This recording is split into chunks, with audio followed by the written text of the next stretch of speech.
Hello and welcome to the Dune Minute Podcast, your place to deep dive minute by minute into the cinematic adaptation of Frank Herbert's World of Dune. I'm one of your hosts, John. And I'm Zach. And today we are starting a brand new week. Hope you're doing well, Zach. Happy Monday, John. We are starting with some finances and ending with some hostages. That's right. That's right, man. So we ended last week starting the strategy meeting. Paul's very first strategy meeting. Yep.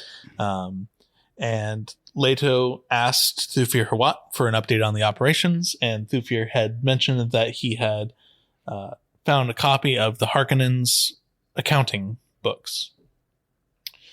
So we're starting this minute with Thufir continuing to say that the Harkonnens were taking in 10 billion Solaris out of Arrakis every year. And I assume that is a lot of money. I assume that is profit. 10 million. Yeah, when I hear taking out 10 billion, that's So they were making more than that. Sure. Probably a lot more than that. Yeah. But 10 million in pure profit. 10 billion in pure profit. That's a whole lot of money. Yeah. For comparison, remember the ceremony of the change was 1.46 million and 62 Solaris. 62. So that's what, 1,000th of, no, if it was 10 billion, it was 1/10,000th of profit for the year. When we were talking about how many times can a spider cross its human fingers, we clearly figured out that I'm not good at math. Yeah, that is true. I don't know. I'll take your word for it. Yes. Leto scoffs at this news, and then the biggest fucking nerd in the room has some shit to say. We hear Gurney Halleck not even mumble to himself. He just says straight up to the whole table, "They shall suck of the abundance of the seas and the treasures hidden in the sand." Which is a fun quote. What a fucking nerd, though, dude. Like, do you know where that's from? No. I didn't even have to look this one up, John. I knew it. Go on. It's from the Bible. Oh, that's why I don't know. Yeah, that's why I do know. Yeah. I did have to look up the exact book and verse and all that stuff, but it is from Deuteronomy chapter 3, verse 19. And it is pretty much the whole quote. The only part that is left out is like a phrase before a semicolon there. And I don't know the context behind this. I know I've heard it before. He says, "They shall call the people unto the mountain. There they will offer sacrifices of righteousness, for they shall suck of the abundances of the sea and of the treasures hidden in the sand."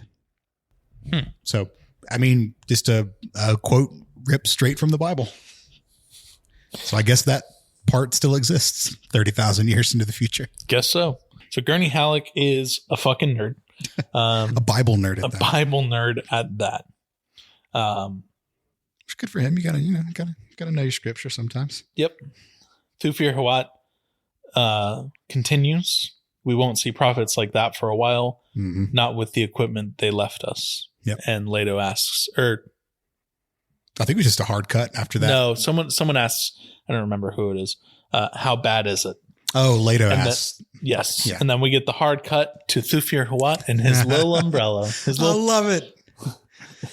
You know, it's so dainty. Yeah. Which, he's not a small man.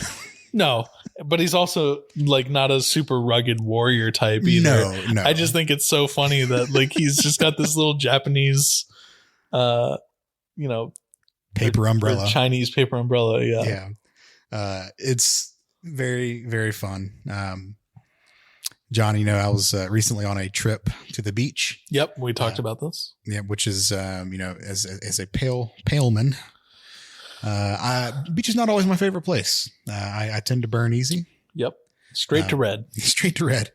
And I can't tell you how many times I wish I had an umbrella like this. This little dainty paper umbrella. I would have rocked the shit out of that umbrella on the beach.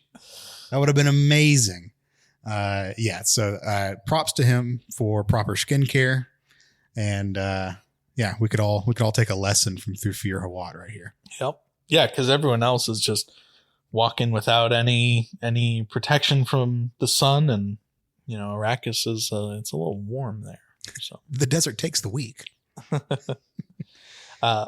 We see the group of Thufir and Landbill, Leto, Paul, and Gurney Halleck, and other various unnamed Atreides staffers. Yeah, faculty, as it were, walking out in the open courtyard towards this large, empty array of these what look like silos, essentially. Yeah, they're grain. I mean, they're grain would be silos. Like, the equivalent would be like shorter grain silos. Did you count them? I have a screenshot of them. Well, I already counted them. I can get it. Well, look at you. So it's 400 spaces that we see. Yes. Presumably, this is not the only one, because we're in a very large courtyard. There may be more to the side that we can't see on camera here. Mm-hmm. But in the shot that we do get, there are 400 spaces for silos to exist in. 22 of them are filled. Yep. And Thufir says we are meant to fill all 400 of these things every 25 standard days. They're not doing good. No. I tried to do some research on like standard days versus our days kind of thing. Yeah. Roughly the same. So,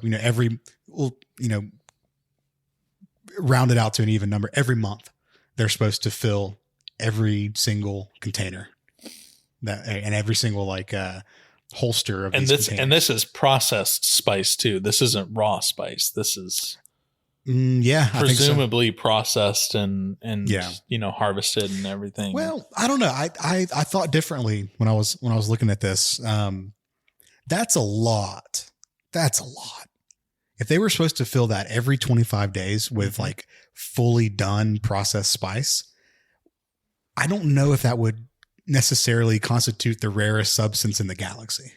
But you think that the Spacing Guild would want anything other than fully processed and ready to consume spice for their guild navigators? I think they're supposed to fill these up and then it goes to refinement. So the end product is much less than this. That's maybe. I don't know. I don't know. I have no basis for that. That's just my gut feeling.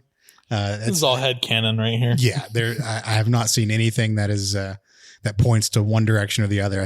That's what I felt in my heart when I was watching this. Yeah.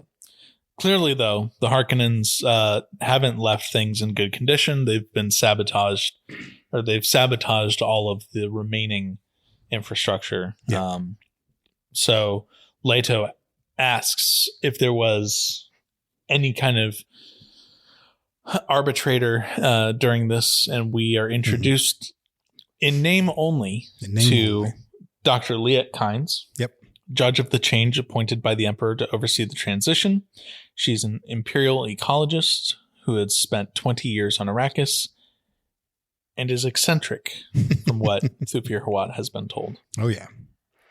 I'm not going to get into Kynes right now. I will talk more about her when we meet her. Yep.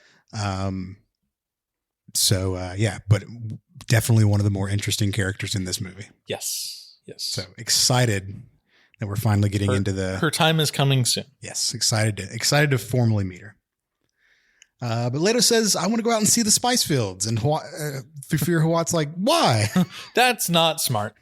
Not advisable, sir.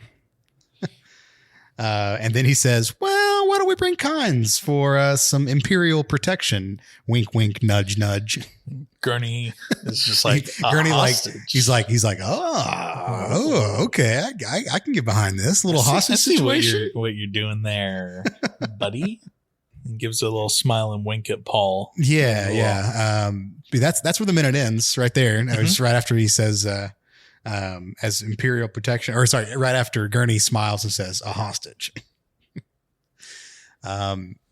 I wanted to note that this particular scene again was not in the books.